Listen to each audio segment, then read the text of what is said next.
No 3, viu? 1, 2, 3. Pronto. Primeiramente, boa noite a todas e todos presentes. Alguns camaradas mais novos, outros de longa data, né? E a companheira Bernie e Milton Temer, que eu tenho o enorme prazer de militar no partido com esses companheiros, com essa companheira. Estávamos muitas batalhas juntos no PSOL, né? E é sempre importante que as organizações políticas de esquerda elas sempre façam esse esforço de buscar síntese, de buscar unidade, sem abrir mão, claro, das suas concepções políticas, estratégicas, princípios, mas é sempre importante porque nenhum de nós sozinho é capaz de empreender a gigantesca luta que é fazer esse país continental um país socialista. Então, é sempre importante contar com esses companheiros, com essas companheiras, com vários outros e outras que aqui estão, e que é muito prazeroso estar lutando com todos vocês. Não vou ficar citando todos os nomes, senão eu não acabo a minha apresentação hoje. Bom, primeiro que, quando nós falamos que esta é uma pré-tese, é justamente porque ela é um ponto de partida para ser uma tese construída a muitas mãos. E a muitas mãos é assim que deve ser construída a luta de nosso povo, é assim que deve ser construído um partido de esquerda. Essa tese, portanto, ela vai surgir como fruto de variadas contribuições, de variados ativistas dos movimentos sociais, militantes do PSOL, portanto, um trabalho coletivo, por isso que nós estamos coletando todas essas contribuições, depois teremos que sistematizar todas essas contribuições em aproximadamente 9 páginas, que é o tamanho que a regra do PSOL permite que uma tese tenha, assim como nós costumamos dizer que nossas lutas não cabem nas urnas, digamos que as nossas lutas também não vão caber em tão poucos caracteres dessa tese. Mas a gente vai dar um jeito, fazer um grande esforço de síntese e de incorporar todas as contribuições que nos forem enviadas. Esse 7º Congresso do PSOL se dá em um momento dramático do país, num quadro muito grave de pandemia, de uma gigantesca crise econômica e social, de uma vacinação que é lenta e descontínua, inclusive afirmamos que é um congresso feito em um momento inapropriado. Nós somos críticos à realização do 7º Congresso do PSOL agora, mas nós não vamos, apesar de sermos críticos da realização do Congresso do PSOL agora, nós não vamos abrir mão de disputar o PSOL. É preciso que a gente debata, se organize, faça chegar na base do partido, inclusive a nossa crítica à realização do Congresso agora, mas também dispute a direção desse partido para conduzi-lo para um caminho mais consequente com os nossos objetivos estratégicos. Existem alguns elementos que colocaria como condicionantes estruturais da conjuntura. Primeiro, que vivemos em uma situação que é de permanência e também de reforço da hegemonia burguesa no Brasil. Não é um processo recente, é um processo que vem de longa data e que, inclusive, se desenvolveu e se fortaleceu na própria experiência com os governos do PT, em que pese as variadas funções que existiram com este processo. Existe, portanto, uma hegemonia burguesa que, de fato, hoje tem um caráter mais autoritário, que usa mais dos expedientes da violência, que acabou culminando com Bolsonaro no governo, mas não é uma crise da hegemonia burguesa no Brasil. Ela se mantém e ela consegue fazer valer os seus principais interesses, mesmo com esse governo que é o verdadeiro descalabro. Existe também, por outro lado, muita resistência popular. Nos movimentos de luta por moradia, nos quilombolas, nos indígenas, em vários setores da classe trabalhadora, no movimento feminista, no movimento negro, portanto, nos mais diversos segmentos sociais também existe uma resistência popular. Só que essa resistência ela está fragmentada, ela está dispersa, ela não está com a organização que se faz necessária para os desafios que nós devemos enfrentar e também não tem uma direção política muito clara, muito nítida.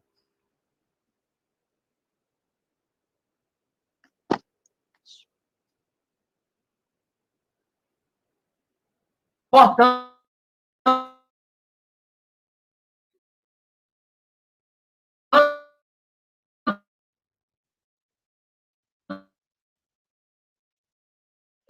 Oi, Roger. Roger, tá falhando aí. Roger deu travado. Roger? Caiu o Rogério, ó. Travou mesmo. Sim, eu vou pedir aí para... Voltei. Voltou? Volte, Porque a conexão tá meio ruim. Bora lá. Eu vou deixar aqui o roteador do meu celular na...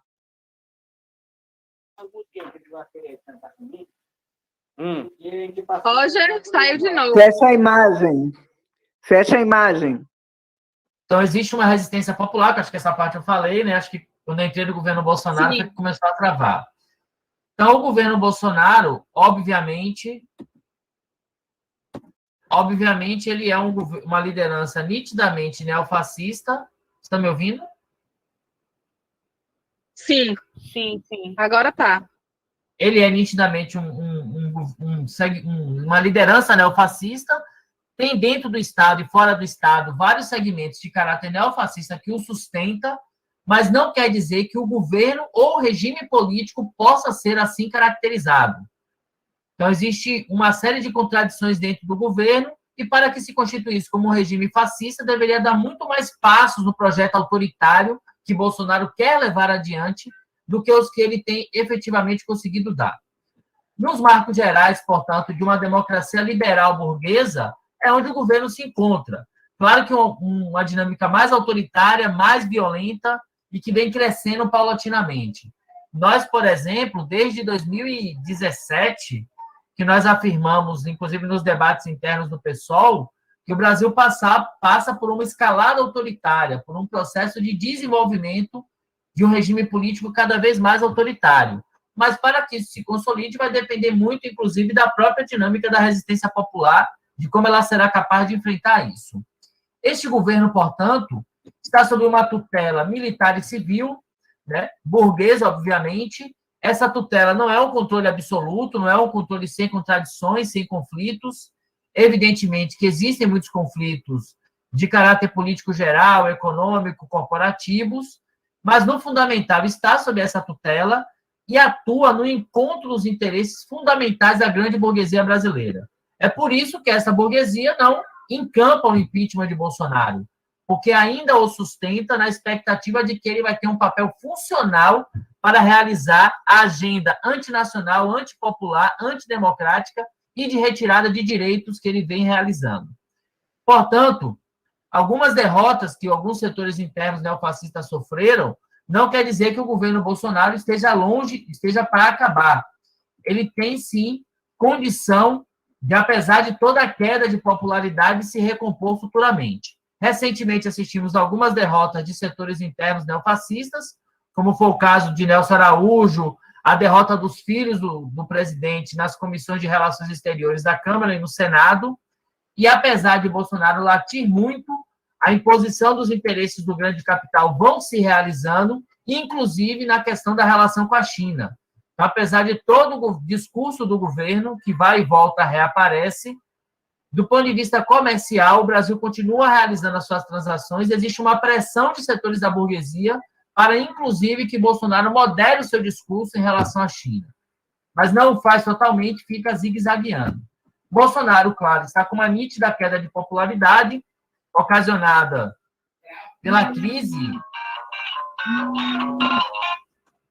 crise social, econômica e sanitária que estamos vivendo, mas isso não quer dizer que ele não possa se recuperar, seja porque, na medida que a vacina avance e que as atividades econômicas sejam retomadas de uma forma regular, associada a algumas medidas pontuais que ele pode realizar, ele pode sim recuperar para 2022 a sua capacidade de se tornar um candidato elegível. E, além disso, mas além dessa questão, as melhores condições de vacinação e até mesmo a retomada da atividade econômica pode criar melhores condições para a retomada em outro patamar da resistência popular. Nós já vimos explosões sociais acontecendo no Paraguai, na Colômbia, e não quer dizer que isso não possa vir a acontecer no Brasil. Nessa resistência popular, seja um movimento sindical de mulheres, indígenas, quilombolas, os movimentos negros, dos negros e negras, os movimentos LGBTQI, sem teto, sem terra, esses movimentos podem melhorar a sua capacidade de resistência e pode, inclusive, colocar a luta da sociedade brasileira em outro patamar. E a esquerda não pode ser pega de surpresa. Ela precisa se preparar, ela precisa ser ousada. O pessoal precisa estar preparado para enfrentar um cenário como esse. Por isso que nós avaliamos que o centro da nossa luta é o ano de 2021. É a luta pelo Fora Bolsonaro-Mourão, né? Sendo que o Mourão, inclusive, acabou de dar uma declaração criminosa, absurda, sobre a chacina de Jacarezinho. E para quem tem alguma ilusão de que Mourão poderia ser alguma alternativa mais racional a Bolsonaro, isso não procede, né? E nós temos que travar as lutas de 2021. Mas, independente da nossa vontade, 2022 começou a ser antecipado. A liberdade de Lula, que é uma vitória democrática importante contra as arbitrariedades da Lava Jato, vai fazer com que todas as forças políticas se movam. Portanto, o pessoal não pode deixar de se mover. A extrema-direita vai se mover, intensificando a máquina de fake news. A direita convencional vai ter que resolver o seu problema de candidato e eixo discursivo, inclusive porque ela corre risco de ficar fora do segundo turno novamente. Mas a esquerda também precisa se mover nas lutas do hoje, mas também iniciando, até para disputar as lutas do hoje, com a apresentação de uma pré-candidatura. É por isso que estamos engajados na construção da pré-candidatura do companheiro Glauber, porque é fundamental que o pessoal, sem perder de vista as lutas do agora, se afirme politicamente e programaticamente para 2022. Essa é uma pré-candidatura para impulsionar as lutas e também debater um projeto de país, e o pessoal não pode ir tão rendido como está caminhando para ir para essa disputa. O pessoal, portanto, tem que se preparar, apresentar, portanto, um programa, e que, para nós, esse programa é o programa democrático e popular, orientado pela perspectiva anti-imperialista, antimonopolista, antilatifundiária, democrática radical, ecossocialista e contra todas as opressões.